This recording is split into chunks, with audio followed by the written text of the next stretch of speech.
Hi friends, welcome to Drona. In the previous class, we discussed levy of GST on intrastate supply and interstate supply. As we know that wherever there is an intrastate supply, there we are liable for payment of CGST and SGST, and wherever there is a interstate supply, there we are liable for payment of IGST. Is it clear now? Not only the interstate supply in between two union territories, union territory to state, state to union territory. In all those situations, just we are liable for payment of IGST only. And out of the IGST, half of the revenue will goes to the state government. Half of the revenue will goes to the central, and half of the revenue will goes to the state in which such good or service consumed. Is it clear? And now in this session, just I am going to discuss the concept of input tax credit. Actually, as we know that we are discussing the fourth point, need for introducing of GST. మనం need for introducing of GST అనే కాన్సెప్ట్ని discuss చేయడానికన్నా ముందుగా ఏం చేస్తున్నాం, అసలు ఇంతకుముందు indirect tax structure ఎలా ఉండేది, ఎలాంటప్పుడు ఎలాంటి ఇండైరెక్ట్ ట్యాక్స్ని ఇంపోజ్ చేసేవాళ్ళం అనేది డిస్కస్ చేసాం. అండ్ సెకండ్ ఏంటి, ప్రజెంట్ ఎలాంటి ట్యాక్స్ని ఇంపోజ్ చేస్తాం. ఇంతకుముందు excise, service tax, customs, VAT, CST ఇన్ని ఉంటే ఈరోజు ఏంటి ఓన్లీ జిఎస్టీ అండ్ కస్టమ్స్, ఈ రెండింటిని ఎలా ఇంపోజ్ చేస్తామని మనం డిస్కస్ చేసాం. అండ్ దాని తర్వాత ఏంటి, ప్రజెంట్ జిఎస్టీని ఇంపోజ్ చేస్తున్నా ఇంట్రాస్టేట్ మీద ఏంటి, ఇంటర్స్టేట్ మీద ఏంటి, ఏ ట్యాక్స్ని ఇంపోజ్ చేస్తా అనేది మనం డిస్కస్ చేసాం. రైట్, మరి ఇప్పుడు ఇన్పుట్ ట్యాక్స్ క్రెడిట్ అనే కాన్సెప్ట్ చెప్తున్నానమ్మా, జాగ్రత్తగా అండి. The concept of input tax credit.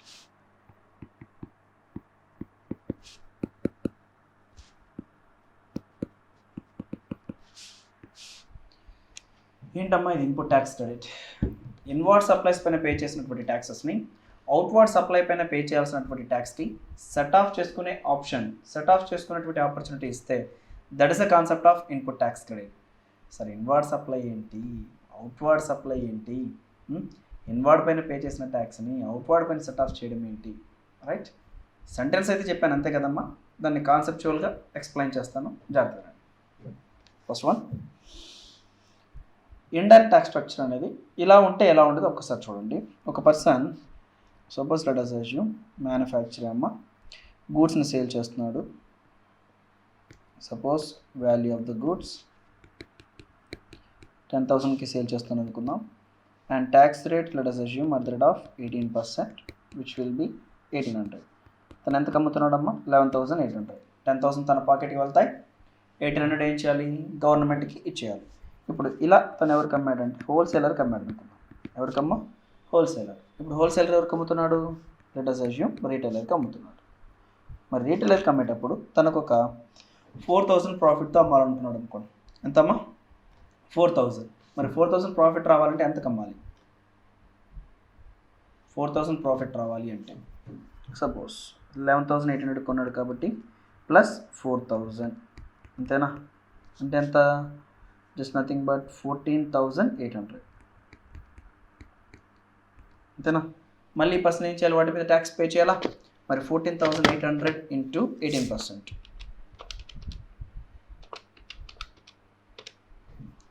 2,664.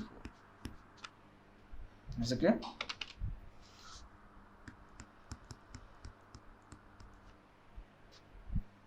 Right. మళ్ళీ ఇప్పుడు ఈ పర్సన్ చూడండి ఏం చేస్తున్నాడో, ఇతను 5,000 ప్రాఫిట్కి సేల్ చేద్దాం అనుకున్నాడు. ఎవరు? రీటైలర్. రీటైలర్కి ఎవరు అమ్ముతారమ్మా? ఎవరికి అమ్ముతారు? కన్జ్యూమర్ ఆర్ కస్టమర్కి అమ్ముతారు, అంతేనా? Consumer or customer. ఈ వాల్యూకి 14,800 అంటే ప్లస్ 5,000 యాడ్ చేస్తే 14,000 కాదమ్మా, పర్చేస్ చేస్తే ఎంత? 17,464 ప్లస్ 5,000 ప్రాఫిట్. ఎందుకు అమ్ముతాడు? 22,464. ఎవరు అమ్ముతారమ్మా? రీటైలర్. కస్టమర్ ఆర్ కన్జ్యూమర్కి సేల్ చేస్తాం. మళ్ళీ ఇక్కడ ట్యాక్స్ ఎంత? ఇంటూ 18%, 4044,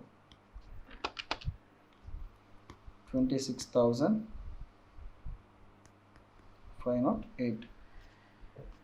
ఇలా సేల్ జరిగిందమ్మా అనుకుందాం. ఇలా సేల్ జరిగితే ఈ సిచ్యువేషన్లో మీరు ట్యాక్స్ పాయింట్ ఆఫ్ వ్యూ ఏం అబ్జర్వ్ చేశారు, లేదు ప్రైస్ పాయింట్ ఆఫ్ వ్యూ ఏమి అబ్జర్వ్ చేశారు? ఒక్కసారి వీడియోని పాజ్ చేసుకొని ఒకసారి చూడండి జాగ్రత్తగా. Right, tax point of view and price point of view మీకేమర్థమైంది? Double taxation, cascading effects. ఎలా సార్ డబల్ ట్యాక్సేషన్? ఇక్కడ హోల్సేలర్ చూడండి, తను అమ్మేటప్పుడు 4000 మార్జిన్ కలుపుకొని అమ్ముతున్నాడు. బట్ ఆ 4000 మార్జిన్ దేనికి యాడ్ చేస్తున్నాడు? Already a value which is inclusive of ట్యాక్స్కి మార్జిన్. అంటే ఇప్పుడు మీనింగ్ ఏంటి? ఈ 14,800లో ఆల్రెడీ 1800 ట్యాక్స్ ఇన్వాల్వ్ అయి ఉంది. Is it clear? అలాగే ఈ 22,464లో 2 ట్యాక్సెస్ ఉన్నాయి. 2,664 ట్యాక్స్ ఒకటి, యాజ్ వెల్ యాజ్ 1800 ఒకటి. ఈ 2 ట్యాక్స్లు ఇందులో ఇన్వాల్వ్ అయి ఉన్నాయి. మళ్ళీ వాటి మీద ట్యాక్స్ చార్జ్ చేస్తున్నాం. నిజే యాక్చువల్గా టోటల్ ప్రైస్ ఎంతమ్మా? 18% అయినప్పుడు ఎంత? 18% అయినప్పుడు మన గవర్నమెంట్కి ఎంత పే చేయాలి? 22,464కి కస్టమర్కి వెళ్తున్నప్పుడు అల్టిమేట్గా 18% అంటే 4044 మాత్రమే మన గవర్నమెంట్కి పే చేసి ఉండాలి, అంతేనా? బట్ కానీ ఇక్కడ ఆల్రెడీ మనం ఎంత పే చేసినాం? 1800 ప్లస్ 2,664 ప్లస్ 4,044, ఇంత ట్యాక్స్ మన గవర్నమెంట్కి ఇచ్చాము అంటే 1800 ప్లస్ 2,664 ప్లస్ 4044 మొత్తం ఎంత ఇచ్చినట్టమ్మా? 8,508 rupees paid in the form of the tax. ఒక 10,000 రూపీస్ గుడ్ కస్టమర్కి రీచ్ అయ్యే లోపల ఎంత అయిందమ్మా? 26,508 అయింది. మరి రేట్ ఆఫ్ ట్యాక్స్ ఎంత? 18%. మరి 18% ట్యాక్స్లో 18% ట్యాక్స్ చార్జ్ చేస్తే 8,508 ఇంత అమౌంట్ ఆఫ్ ట్యాక్స్ని బేర్ చేస్తే ఈ బిజినెస్ పర్సన్స్ కన్నా గవర్నమెంట్ ఎక్కువ రెవెన్యూ ఎర్న్ చేస్తుంది, అంతేనా? మరి ఇలాంటి ప్రాబ్లమ్ని ఓవర్కమ్ చేయాలంటే ఏం చేయాలి సార్? ప్రతి చోట ట్యాక్స్ని పే చేసుకుంటూ వెళ్తూ ఉంటే డబల్ ట్యాక్సేషన్ జరుగుతుంది. మల్టిపుల్ టైం ట్యాక్సెస్ పే చేస్తున్నాం. మళ్ళీ ఏంటి? ట్యాక్స్ మీద ట్యాక్స్ పే చేస్తున్నాం. ఇలాంటి కాన్సెప్ట్స్ జరుగుతున్నాయి కదా సార్? ఎస్. మరి ఈ కాన్సెప్ట్ని ఓవర్కమ్ చేయడానికి ఏం చేయాలి? There is a concept of input tax credit. అంటే ఏంటి సార్? చూడండి, ప్రాబ్లం క్లియర్? కాబట్టి ఒకసారి పాస్ చేసుకొని నోట్ చేసుకోండి. మళ్ళీ నెక్స్ట్ కాన్సెప్ట్ చెప్పేటప్పుడు మీకు కంపారిజన్కి యూజ్ అవుతుంది. మరి ఇన్పుట్ ట్యాక్స్ వచ్చింది కదా, ఇన్పుట్ ట్యాక్స్ క్రెడిట్ అనే కాన్సెప్ట్ ఇచ్చిన తర్వాత ఇదే కంప్యూటేషన్ ఎలా ఉంటుందో చూద్దాం. ఈ డబల్ ట్యాక్సేషన్ క్యాస్కేడింగ్ ఎఫెక్ట్ని నల్లిఫై చేయడానికి గవర్నమెంట్ ఇంట్రడ్యూస్ చేసినటువంటి కాన్సెప్ట్ ఇన్పుట్ ట్యాక్స్ క్రెడిట్. ఆ ఇన్పుట్ ట్యాక్స్ క్రెడిట్ అనేది డబల్ ట్యాక్సేషన్ని ఎలా అవాయిడ్ చేస్తుందో ఒకసారి మీకు చెప్తాను, జాగ్రత్తగా. ఇప్పుడు ఫస్ట్ వన్, మ్యానుఫ్యాక్చరర్ ఎంత సేల్ చేసాడమ్మా? 10,000కా? పైన చెప్పిన ఎగ్జాంపుల్ అయినా మ్యాస్టర్స్గా తీసుకున్నాను. బట్ ఇక్కడ ఇన్పుట్ ట్యాక్స్ క్రెడిట్ అనే కాన్సెప్ట్ని ఇన్వోక్ చేయబోతున్నాను. నెక్స్ట్ ట్యాక్స్ అంతా మర్దర్డ్ of 18%, which will be 1,800. Total 11,800కి ఎవరికి అమ్మారమ్మా? మ్యానుఫ్యాక్చరర్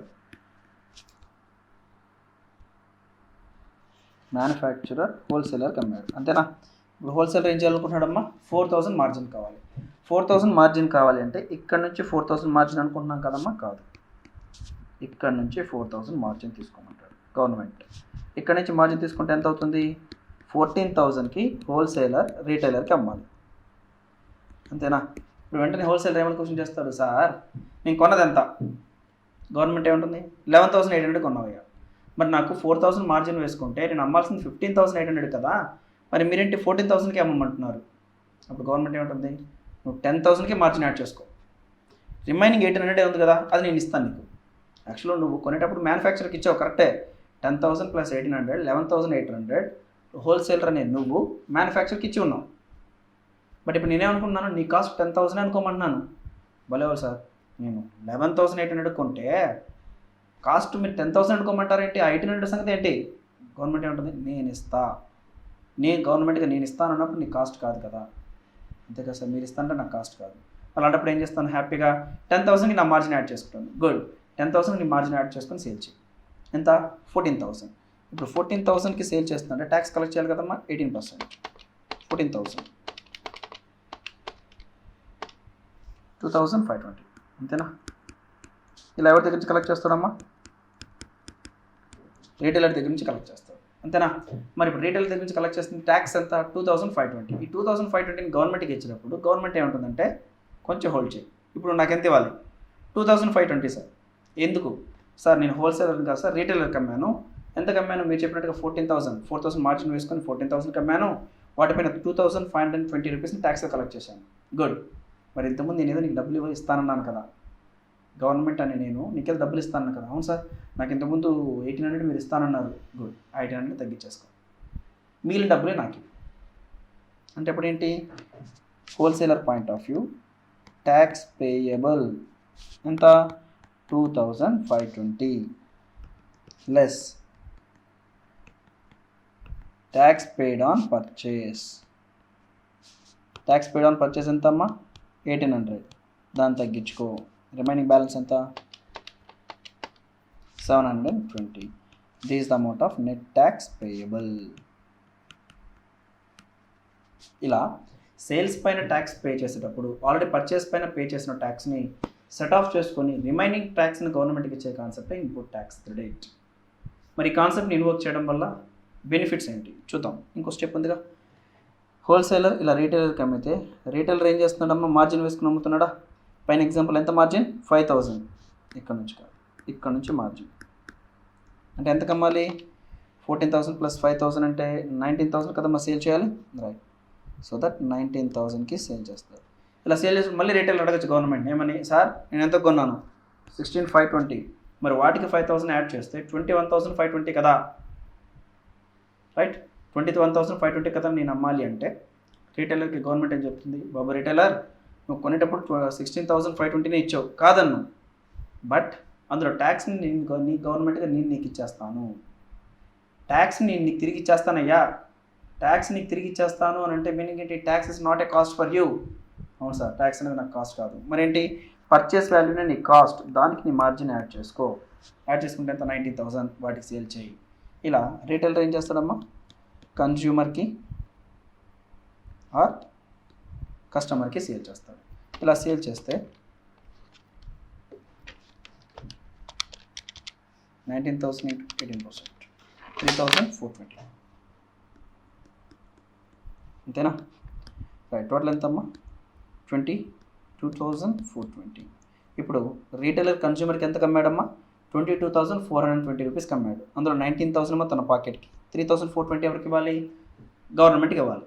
ఇప్పుడు గవర్నమెంట్ ఏమంటుంది, హోల్డ్. ఇప్పుడు నువ్వు ఎంత ఇవ్వాలి 3,420 సార్, గుడ్. ఇంతకుముందు నేనేదో నీకు ఇవ్వాలి కదా, అవును సార్ 2,520 మీరు నాకు ఇస్తానన్నారు కదా సార్, దాన్ని కాస్ట్ అనుకోవద్దన్నారు కదా, గుడ్. దాన్ని తగ్గించేసుకుని రిమైనింగ్ బ్యాలెన్స్ ఇవ్వు, అంతేనా.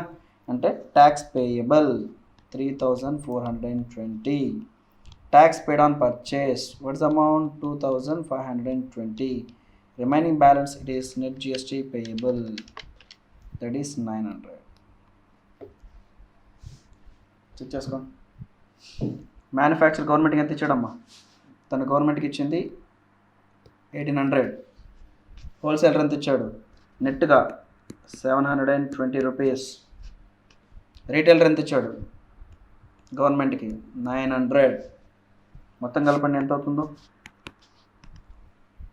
900 ప్లస్ 720 ప్లస్ 1800, టోటల్ అమౌంట్ 3,420. ఇదేనా గవర్నమెంట్కి వెళ్ళింది, అంతే కదా గవర్నమెంట్కి వెళ్ళింది, చెక్ చేసుకోండి. ఇప్పుడు టోటల్గా సేల్ చేసిన ప్రైస్ ఎంత 19,000, కస్టమర్కి 19,000 మీద మీరు 18% వేసుకుంటే వచ్చేటువంటి ఆన్సర్ 3,420. గవర్నమెంట్కి వెళ్ళిన అమౌంట్ కూడా 3,420. Is it clear?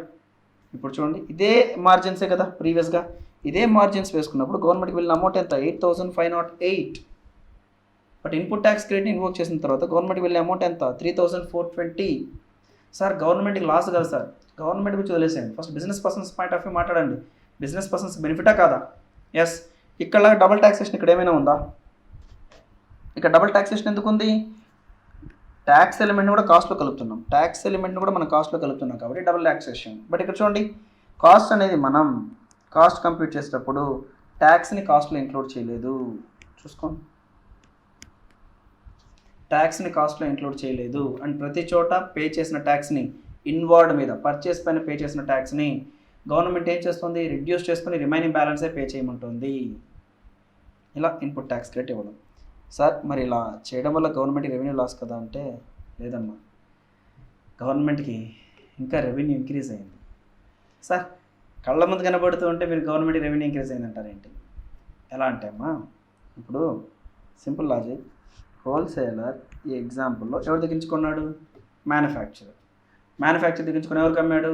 రీటైలర్ దగ్గర నుంచి కలెక్ట్ చేసిన ట్యాక్స్ ఎంత? 2520. ఈ 2520 ఇచ్చినప్పుడు తను ఏ రిడ్యూస్ చేసుకున్నాడు? పర్చేసెస్ పైన పే చేసిన ట్యాక్స్ ఎంత? 1800. ఇప్పుడు హోల్సేల్ క్వశ్చన్ చేస్తాం. 1800 ఎవరికి ఇచ్చావు? సార్ మ్యానుఫ్యాక్చర్కి ఇచ్చాను సార్. ఇచ్చావా? ఇచ్చాను సార్. ఒకవేళ మ్యానుఫ్యాక్చర్ గవర్నమెంట్కి పే చేయకపోతే ఇప్పుడు దొరికిపోతాడా లేదా? ఇప్పుడు మ్యానుఫ్యాక్చర్ని గవర్నమెంట్కి పట్టించింది ఎవరు? హోల్సేలర్. ఇలా క్రాస్ చెకింగ్ మెకానిజం ఉన్నప్పుడు మ్యానుఫ్యాక్చర్ ఏం చేస్తాడు? భయపడి తను పే చేయాల్సిన ట్యాక్స్ని గవర్నమెంట్కి ఖచ్చితంగా పే చేస్తాడు. లేదు సెకండ్ స్టెప్ రండి. రీటైలర్ ఎంత కమ్మాడు? 19,000 + 3,420, టోటల్ 22,420. గవర్నమెంట్కి ఎంత ఇవ్వాలి? 3,420. ఈ 3,420ని గవర్నమెంట్కి ఇచ్చినప్పుడు తను ఏ రిడ్యూస్ చేసుకున్నాడు? 2,520ని రిడ్యూస్ చేసుకున్నాడు. ఎందుకయ్యా 2,520ని రిడ్యూస్ చేసుకున్నావు? సార్ కొనేటప్పుడు నేను హోల్సేలర్కి ఇచ్చాను సార్. ఇచ్చావా? ఎస్. ఎవిడెన్స్ ఏంటి? ఇదిగోండి సార్ ఇన్వాయిస్. చాలు. ఇప్పుడు హోల్సేలర్ పొరపాటున గవర్నమెంట్కి ట్యాక్స్ పే చేయకపోయి ఉంటే తను ఎవరు గవర్నమెంట్కి చూపించారమ్మా? తనను ఎవరు గవర్నమెంట్కి చూపించారు? రిటైలర్ కదా చూపించేశాడు. అంటే అప్పుడు హోల్సేలర్కి భయం ఉంటుందా? ఒరే మనం ట్యాక్స్ పే చేయకపోతే మనల్ని గవర్నమెంట్కి ఎవరు అప్పగిస్తారు? రీటైలర్. అంతేనా? అంటే ప్రతి సెల్లర్కి బయ్యర్ పోలీస్లాగా యాక్ట్ చేస్తారు ఇక్కడ. ఎందుకంటే బయ్యర్ క్రెడిట్ తీసుకునేటప్పుడు ఎవరి దగ్గర కొన్నారో ఆ డీటెయిల్స్ ఇచ్చేస్తారు కాబట్టి ప్రతి ఒక్కరూ ట్యాక్స్ ఖచ్చితంగా పే చేస్తారు. ఎప్పుడైతే ప్రతి ఒక్కరు ట్యాక్స్ పే చేయడం మొదలెట్టారో ట్యాక్స్ ఎవేషన్ అనేది తగ్గి అందరూ ట్యాక్స్ పే చేయడం మొదలెట్టారో ఆటోమేటిక్గా అక్యుములేషన్ అనేది ఎక్కువైంది. బట్ ఎప్పుడైతే ఈ ఫస్ట్ కాన్సెప్ట్లో మధ్యలో ఒక పర్సన్ ట్యాక్స్ ఎవేషన్ చేస్తే, ట్యాక్స్ పే చేయకుండా వదిలేస్తే ఆ పర్సన్ ఐడెంటిఫై చేయడానికి సరైన క్రాస్ చెకింగ్ మెకానిజం అనేది గవర్నమెంట్ దగ్గర ఉండేది కాదు.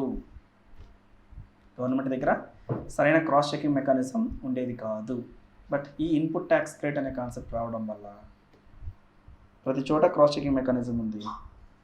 బయ్యర్కి సెల్లర్కి బయ్యర్ ఒకరికొకరు ఆటోమేటిక్గా ఇన్ఫర్మేషన్ డిపార్ట్మెంట్కి ఇవ్వడం వల్ల దొరికిపోతారు. ట్యాక్స్ ఎవేషన్ చేయడానికి ఛాన్స్ తీసుకోరు. ఎందుకు? ఒకవేళ మనం ఎవేషన్ చేసిన సెకండ్ పర్సన్ డిపార్ట్మెంట్కి ఆ ఇన్ఫర్మేషన్ ఇచ్చేస్తాడు. అలా ఇచ్చినప్పుడు మనం దొరికామనుకోండి, not only the tax, interest, penalty, prosecution కూడా, దట్ ఈస్ ఇంప్రెషన్మెంట్ కూడా ఇంత ప్రాబ్లమ్స్ ఫేస్ చేయాల్సి వస్తుంది. కాబట్టి ఏంటి? పే చేసే తక్కువ అమౌంటే కదా, క్రెడిట్ తీసేసుకొని రిమైనింగ్ ఇచ్చేద్దాం. Is clear? అండ్ దీంతోపాటు ఇంకో బ్యూటీ చూపిస్తాను చూడండి మీకు. మీరు ఇక్కడ మ్యానుఫ్యాక్చర్ ఎంత పే చేశాడు? 1,800. హోల్సేలర్ ఎంత పే చేశాడు? 720. రీటైలర్ ఎంత పే చేశాడు? 900. Is it? వీటిని మనం వాల్యూ యాడెడ్ ట్యాక్స్ అని కూడా అనొచ్చాను. ఎలాగో చెప్తాను చూడండి. ఇక్కడ లాజిక్గా హోల్సేలర్ వాల్యూ అడిషన్ ఎంత చేశాడు? ఎంతమ్మా? 4,000 కదా. 10,000 కొని 4,000 ప్రాఫిట్ యాడ్ చేశాడు కదా. 4,000 మీద 18% వేయండి. వాల్యూ అడిషన్ పైన మాత్రమే ట్యాక్స్ ఇచ్చాడు. మరి రీటైలర్ కూడా చూడండి ఎంత మార్జిన్ యాడ్ చేసుకున్నాడు? 5,000 కదా. కావాలంటే 5,000 × 18% వేయండి. మీకు ఆన్సర్ వచ్చేస్తా. అంటే మీనింగ్ ఏంటి? ఎంత వాల్యూ అడిషన్ చేశామో అంత పైన మాత్రమే ట్యాక్స్ పే చేస్తూ ఉంటాం. ఇలా ఇన్పుట్ ట్యాక్స్ క్రెడిట్ అనే కాన్సెప్ట్ని ఇన్వోక్ చేశారన్నమాట. అర్థమైందా? మరి ఇప్పుడు ఈ ఇన్పుట్ ట్యాక్స్ క్రెడిట్ అనే కాన్సెప్ట్ జిఎస్టీలో ఎలా ఉందో చూద్దాం. ఏంటది? జిఎస్టీలో ఎలా ఉందో. ఫస్ట్ నేను ఇన్పుట్ ట్యాక్స్ క్రెడిట్ అని చెప్పడానికన్నా ముందుగా కొన్ని సెంటెన్సెస్ వాడతాను చూడండి. ఒక బిజినెస్ పర్సన్కి కొన్ని ఇన్వార్డ్ సప్లైస్ ఉంటాయి, at the same time outward supply ఉంటుంది, లేదా సప్లైస్ ఉంటాయి. అంటే ఏంటి సార్ ఇన్వార్డ్ సప్లై ఏంటి, అవుట్వర్డ్ సప్లై ఏంటి? సపోజ్ ఒక కంపెనీ సిమెంట్ని ప్రొడ్యూస్ చేస్తుంది అని అనుకోండి. ఏంటది? సిమెంట్ని ప్రొడ్యూస్ చేస్తుంది అంటే ఇది అవుట్వర్డ్ సప్లై, వాళ్ళు అమ్మేది. మరి ఈ సిమెంట్ని ప్రొడ్యూస్ చేయాలంటే వాళ్ళు పర్చేస్ చేసేది ఏంటమ్మా? చెప్పాలి. లైమ్ స్టోనా, గ్రాఫైటా, నెక్స్ట్ ఇంకా కెమికల్సా? ఇవన్నీ ఏంటి? Inward supplies, right? At the same time ఇప్పుడు సపోజ్ ఒక పర్సన్ చాక్లెట్స్ని ప్రొడ్యూస్ చేసేటువంటి కంపెనీ ఉందనుకున్నాం, క్యాడ్బరీ కంపెనీ. అవుట్వర్డ్ సప్లై ఏంటి? What is outward supply? Chocolate, అంతేనా?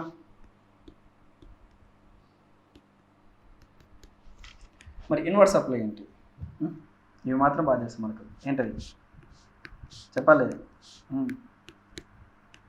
Sugar, milk, choco chips or cocoa, right? ఇలాంటి ఇంగ్రీడియంట్స్ అని కలిపితేనే కదా చాక్లెట్ వచ్చేది. మరి వీటన్నిటిని ఏమంటున్నాం మనం? ఇన్వాల్వ్. మరి క్యాడ్బరీ కంపెనీ ఏం చేస్తుంది? వీటన్నిటిని కొనేటప్పుడు పే చేసిన జిఎస్టీని అవుట్వర్డ్ పైన కలెక్ట్ చేసిన జిఎస్టీతో సెట్ ఆఫ్ చేసుకొని రిమైనింగ్ బ్యాలెన్స్ని గవర్నమెంట్కి ఇస్తుంది. GST paid on inward supply can be set of against GST payable on outward supply. అన్నింటినీ సెట్ ఆఫ్ చేసుకునే కాన్సెప్టే ఇన్పుట్ ట్యాక్స్ క్రెడిట్. అంతేనా? మరి వేటితో సెట్ ఆఫ్ చేసుకోవచ్చు, వేటితో సెట్ ఆఫ్ చేసుకోకూడదు చూద్దాం.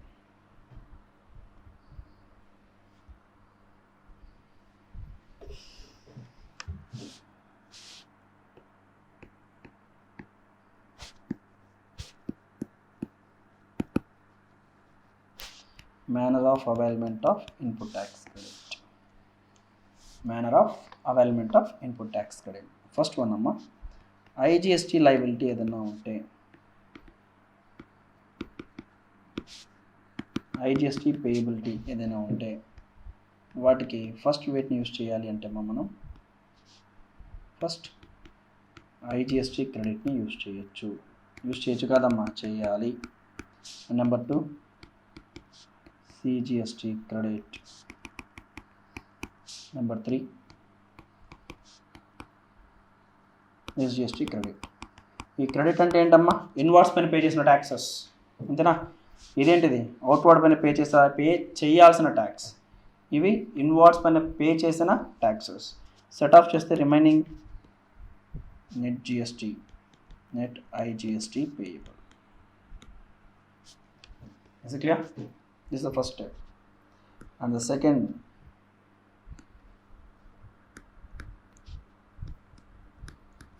CGST liability ఉంటే, అంటే central goods and service tax liability ఉంటే వీటిని యూజ్ చేయొచ్చు. అంటే ఫస్ట్ ఐజిఎస్టీ క్రెడిట్ వాడాలి.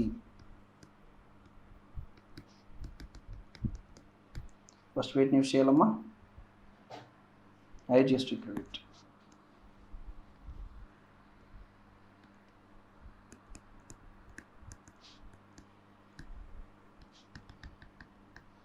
నెక్స్ట్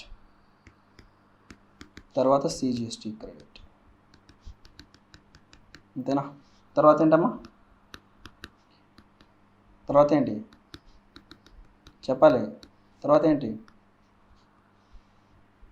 ఎస్జిఎస్టీ క్రెడిట్ యూస్ చేయకూడదు. The remaining balance net CGST payable, right? And the third one, SGST or UTGST payable. రెండిట్లో ఏదో ఒక లైబిలిటీ ఉంటుందమ్మా. నువ్వు స్టేట్లో ఉంటే ఎస్జిఎస్టీ లైబిలిటీ ఉంటుంది, నువ్వు యూనియన్ టెరిటరీలో ఉన్నావు అనుకో, యూనియన్ టెరిటరీ యూటీజిఎస్టీ లైబిలిటీ ఉంటుంది. రెండిట్లో ఏదైనా ఒకటే ఉంటుందమ్మా. ఒకే స్టేట్లో ఉంటూ రెండు లైబిలిటీస్ ఉండవు, రైట్?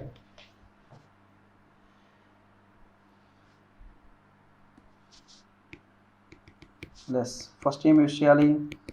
ఐజిఎస్టీ క్రెడిట్ యూజ్ చేయాలి. And second SGST or UTGST credit use చేయాలి. దీని తర్వాత ఏం యూజ్ చేయాలమ్మా? చెప్పాలి. ఏం యూజ్ చేయాలి? సిజిఎస్టీ క్రెడిట్ యూజ్ చేయకూడదు. Remaining balance net SGST or UTGST payable. Is it clear? If it is possible, video pass చేసి నోట్ చేసుకోండి.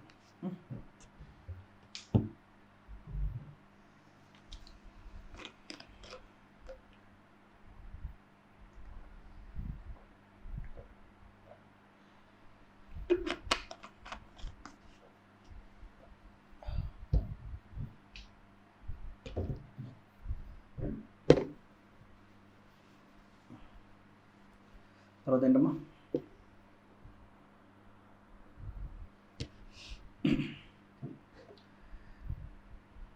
రైట్?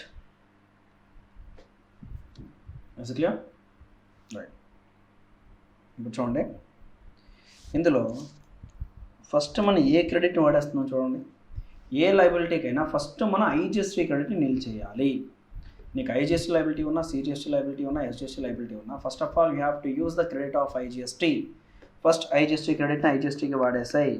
ఇంకా బ్యాలెన్స్ ఉందా, ఎయిదర్ సిజిఎస్టీ పే చేయడానికైనా వాడు, ఎస్జిఎస్టీ పే చేయడానికైనా వాడు. సార్ నేను సిజిఎస్టీకే వాడతా, నీ ఇష్టం. లేదు సార్ మొత్తం ఎస్జిఎస్టీకే వాడతా, నీ ఇష్టం. లేదు సార్ రెండింటికి ప్రపోర్షనేట్గా వాడతాను, నీ ఇష్టం. ఐజిఎస్టీకి సెట్ ఆఫ్ చేసిన తర్వాత ఎక్సెస్ క్రెడిట్ ఉంటే ఆ ఎక్సెస్ క్రెడిట్ని సిజిఎస్టీ లైబిలిటీకైనా వాడచ్చు, ఎస్జిఎస్టీ లైబిలిటీకైనా వాడచ్చు. Is it clear? నెక్స్ట్ తర్వాత ఏం చూసామో, సిజిఎస్టీ క్రెడిట్ యూస్ చేయొచ్చు, ఎస్జిఎస్టీ క్రెడిట్ యూస్ చేయొచ్చు. బట్ ఈ సిజిఎస్టీ క్రెడిట్ ఫస్ట్ దేనికి వాడాలి? సీజీకి వాడుకోవాలమ్మా, రైట్? తర్వాత ఎక్సెస్ ఉంటేనే ఐజీకి వాడాలి. సిజిఎస్టీ లైబిలిటీకి ఫస్ట్ ఏం సెట్ ఆఫ్ చేస్తాం? IGST credit. IGST credit set of చేసిన తర్వాత కూడా ఇంకా లైబిలిటీ ఉంటే సిజిఎస్టీ క్రెడిట్ని వాడాలి. సిజిఎస్టీ క్రెడిట్ని అక్కడ వాడిన తర్వాత ఎక్సెస్ ఉంటేనే ఐజిఎస్టీ లైబిలిటీ షిఫ్ట్ చేసుకోవాలి, right? And third one, SGST or UTGST payable. First ఏం వాడతాం? IGST credit.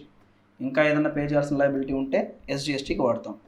ఎస్జిఎస్టీ వాడి లైబిలిటీ సెట్ ఆఫ్ అయిపోయి ఇంకా ఎక్సెస్ క్రెడిట్ ఉంటే అప్పుడు ఎస్జిఎస్టీ క్రెడిట్ని ఎక్కడ తీసుకెళ్ళిపోవచ్చు? ఐజిఎస్టీ లైబిలిటీ ఏదైనా ఉంటే వాడు తీసుకెళ్ళచ్చు. Is it? కానీ ఒకటి గుర్తుపెట్టుకోండి అమ్మా, మనకి ఇక్కడ ఐజిఎస్టీ క్రెడిట్ వచ్చింది అని అంటే మీనింగ్ ఏంటి? ఐజిఎస్టీలో ఎక్సెస్ క్రెడిట్ ఉందనే కదా. ఐజిఎస్టీలో క్రెడిట్ ఎక్కువ ఉంటేనే, అంటే లైబిలిటీ సెట్ ఆఫ్ చేసిన తర్వాత ఎక్సెస్ ఉంటేనే సిజీకి ఎస్జీకి వాడతాం. Is it clear? Right, good. So this the concept of manner of availment of ITC అమ్మ. ఐ హోప్ దట్ మీకు అర్థమైంది అనుకుంటున్నాను. అర్థమైతే వెరీ గుడ్. అర్థం కాలేదనుకోండి అమ్మ, ఇప్పుడు ఒక 2 ఎగ్జాంపుల్స్ చెప్తాను. ఈ ఎగ్జాంపుల్స్ జాగ్రత్త వినండి, ఈజీగా అర్థమైపోతుంది మీకు. ఓకేనా సార్? ఏంటి సార్ అది? ఒక పర్సన్కి మొబైల్ షోరూమ్ ఉందమ్మా. ఏముంది? Mobiles showroom.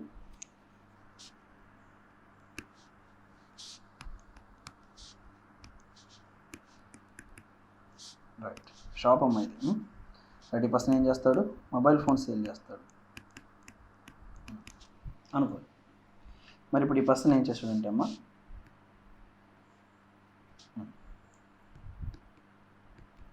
విజయవాడ నుంచి పర్చేస్ చేసి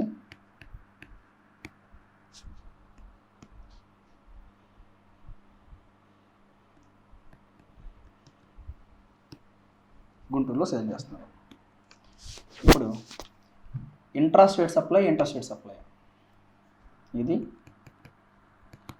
ఇంట్రానే, ఇది కూడా ఇంట్రానే. కొన్నది విత్ ఇన్ ద స్టేట్, అమ్ముతుంది కూడా విత్ ఇన్ ద స్టేట్. అంతేనా? The first nature of example. మరి సిచ్యువేషన్లో ఈ పర్సన్ ఎంతకు పర్చేస్ చేశాడంటే,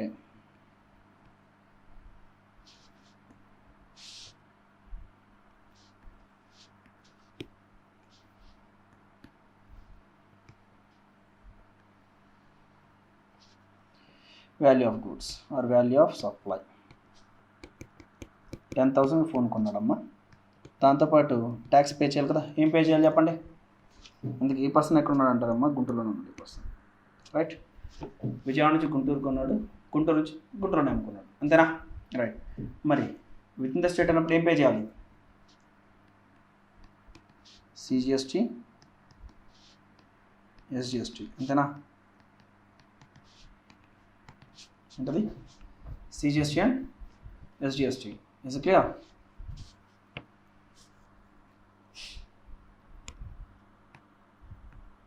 $18 జిఎస్టీ అనుకున్నామ్మా. 18% జిఎస్టీ అంటే ఏమవుతుంది? 9% సిజీ, 9% ఎస్జీ. 900 టోటల్ 11,800 కొన్నాడమ్మా. ఇప్పుడు ఈ పర్సన్ 2,000 ప్రాఫిట్కి అమ్మాలి అనుకున్నాడు అనుకోండి. ఎంత సేల్ చేయాలి చెప్పండి? 2,000 ప్రాఫిట్స్ కమ్మాలనుకుంటున్నాడు. ప్రాఫిట్కి ఎంత కమ్మాలి? 12,000 or 13,800? 12,000 or 13,800? 12,000 ఓన్లీ. ఎందుకు? ఈ ట్యాక్సెస్ ఇన్పుట్ ట్యాక్స్ క్రెడిట్గా వస్తాయి కాబట్టి, అంటే గవర్నమెంట్ ఇస్తానంటుంది కాబట్టి వాటిని కాస్ట్లో యాడ్ చేయకూడదు. సో దట్ ఈ పర్సన్ సేల్ చేయడం ఎంత సేల్ చేస్తాడమ్మా? వాల్యూ ఆఫ్ సప్లై 12,000 12,000కి సేల్ చేస్తున్నాడమ్మా. మళ్ళీ ఇప్పుడు ఈ పర్సన్ ఏం కలెక్ట్ చేయాలి, CGST at the rate of 9%, SGST at the rate of 9%. Is it clear? మరి ఇప్పుడు చూడండి, పర్చేస్ సేల్ పైన జిఎస్టీ పే చేసినప్పుడు ఏం చేయొచ్చమ్మా, ఆల్రెడీ పర్చేసెస్ పైన పే చేసిన జిఎస్టీని క్రెడిట్గా తీసుకోవచ్చా? Yes, that is whatever the GST payable on outward supply, whatever the GST payable on outward supply, it has to be reduced by the GST paid on inward supply. The remaining balance of GST has to be remitted to the government. That is the concept of input tax credit. In the given situation, GST payable అంతేనా, GST payable లో CGST ఎంత pay చేయాలి, SGST ఎంత pay చేయాలి? చూడండి, 1080 నా pay చేయాల్సింది. Yes, this the GST payable less input tax credit. ఏంటమ్మా అది? Input tax credit. That is nothing but CGST క్రెడిట్ని ఏమో సిజిఎస్టీకే వాడతాం. ఎంత ఉంది? 900. తర్వాత ఏముంది? ఎస్జిఎస్టీ క్రెడిట్ కొనేటప్పుడు పే చేసాం కదా, right. Remaining balance of net GST payable 180 CGST liability, 180 SGST liability. This is a net GST payable.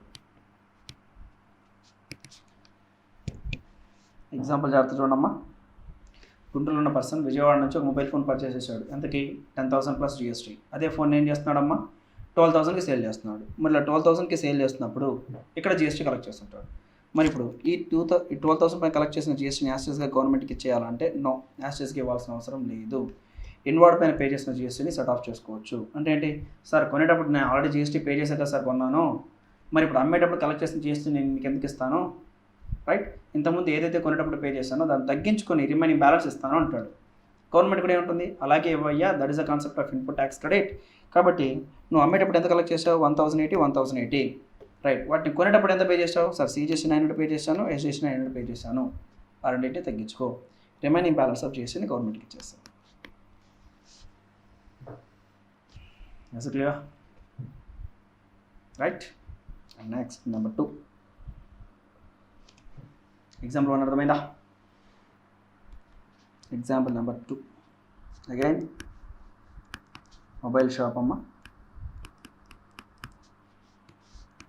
Purchase చేయడం again from Vijayawada, but sale ఎక్కడికి అంటే ఈసారి చెన్నై.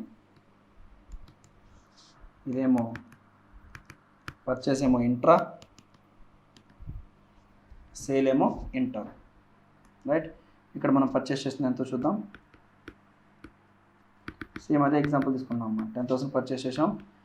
ఏమేమి పే చేస్తుంటాం? విత్ ఇన్ ద స్టేట్ కాబట్టి సిజిఎస్టీ అండ్ ఎస్జిఎస్టీ పే చేస్తుంటాం. అంతేనా? 900 total 11,800కి మనం పర్చేస్ చేసాం. సేల్ చేయడం ఎంత? 2,000 ప్రాఫిట్తో కాబట్టి లెట్ us 12,000. మరి ఏం కలెక్ట్ చేస్తుంటాం? ఐజిఎస్టీ కలెక్ట్ చేస్తుంటాం. ఎందుకు? ఇంటర్స్టేట్ సప్లై కదా. ఏంటది? ఇంటర్స్టేట్ సప్లై కదా. తమిళనాడు సేల్ చేస్తున్నాం. ఏపీ నుంచి తమిళనాడుకు వెళ్తుందనంటే ఏం పే చేయాలి? ఐజిఎస్టీ కదా. ఎంత అవుతుందో చూడమ్మా. 2,160. రైట్, మరి ఇప్పుడు ఏం చేయాలి? ఈ ఐజిఎస్టీని ఏం చేయాలమ్మా? గవర్నమెంట్ పే చేయాలా వద్దా? ఎస్, గవర్నమెంట్ పే చేయాలి. ఎంత? ఐజిఎస్టీ పేయబుల్ ఎంతమ్మది? 2,160.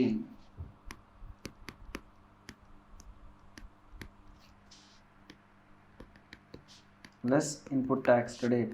ఐజిఎస్టీ లైబిలిటీకి ఫస్ట్ ఏ క్రెడిట్ వాడాలి? ఐజిఎస్టీ క్రెడిటే వాడాలి. అంతేనా? మరి ఐజిఎస్టీ క్రెడిట్ ఉందా? లేదు. బి ఏముందమ్మా? సిజిఎస్టీ క్రెడిట్ ఉందా? యూస్ చేద్దామా? యూస్ చేసాను. ఎంత? 900. మరి లైబిలిటీ సెట్ ఆఫ్ అయిపోయిందా? లేదు. మరి అప్పుడు ఏం చేద్దాం? ఎస్జిఎస్టీ క్రెడిట్ కూడా వాడేద్దాం.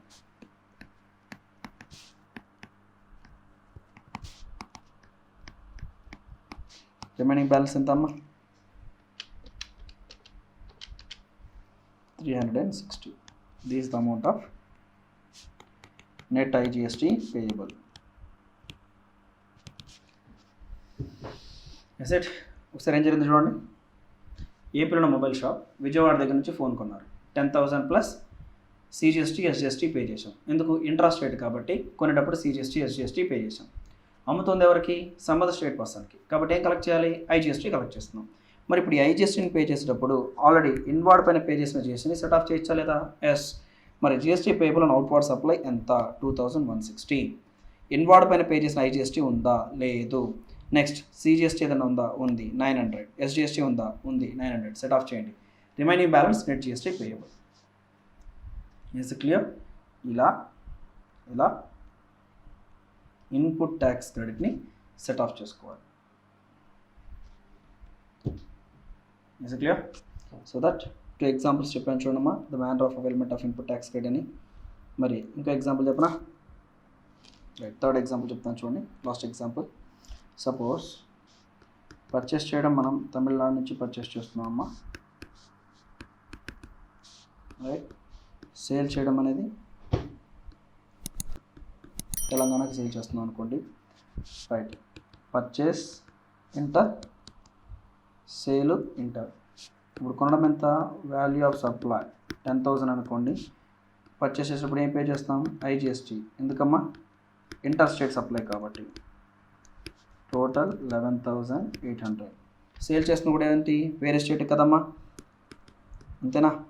Value of supply 12,000. కలెక్ట్ చేయాల్సింది ఏంటి? ఐజిఎస్టీనా? ఎందుకమ్మా? ఇంటర్ స్టేట్ సప్లై కదా. మరి 12,000 into 18%, 2,160. అంతేనా? ఇప్పుడు పే చేయాల్సింది ఏంటి? IGST. So IGST payable 2,160 less input tax credit ఒకటే కదా ఉంది. ఏంటది?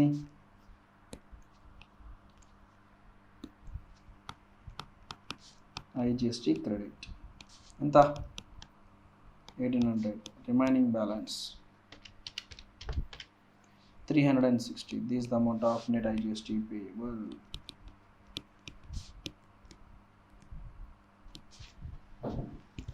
Basically, this is the concept of manner of availment of input tax credit. Right? GST లో. సరే, ఇప్పుడు మనం కాన్సెప్ట్లోకి వెళ్దాం. ఏంటి 4th point? Need for introducing of GST అన్నాం. జిఎస్టీ వచ్చిన తర్వాత ఇలా ఇన్పుట్ ట్యాక్స్ క్రెడిట్ ఉందాం. మరి ఇంతకుముందు ఇన్పుట్ ట్యాక్స్ రేట్ ఎలా ఉండేదో మనకు తెలియదు, అందులో లిమిటేషన్స్ ఏంటో తెలియదు. బట్ ఇప్పుడైతే మనకు పిక్చర్ ఉంది. ఏమని? ఇంతకుముందు ఇండైరెక్ట్ ట్యాక్సెస్ ఏవి ఉండేటివి? Excise, service tax, VAT, CST, customs. మరి ఈరోజు ఏమున్నాయి? జిఎస్టీ, కస్టమ్స్ మాత్రమే ఉన్నాయి. వీటిని ఎలా లెవీ చేస్తారో మనం నేర్చుకున్నాం. దాని తర్వాత ఇన్పుట్ ట్యాక్స్ క్రెడిట్ అంటే నేర్చుకున్నాం. ఇన్పుట్ ట్యాక్స్ క్రెడిట్ తర్వాత ఏంటి? జిఎస్టీలో ఇన్పుట్ ట్యాక్స్ క్రెడిట్ ఎలా ఉంటుందో మీకు ఒక ఓవరాల్ వ్యూ ఇచ్చాను. రైట్, ఇప్పుడు 4th పాయింట్కి వెళ్దాం. అర్థమైందమ్మా? 4th పాయింట్ మీకు అర్థం అవ్వాలి అంటే ఈ కాన్సెప్ట్స్ పైన మీకు నాలెడ్జ్ ఉండాలి. అందుకోసమే మనం ఒక 1 అవర్గా వీటిని డిస్కస్ చేస్తున్నాం. రైట్, సో దట్ ఒకసారి 4th పాయింట్ ఏంటమ్మా? Need for introducing of GST. Next క్లాస్లో స్టార్ట్ చేస్తాను. Thank you.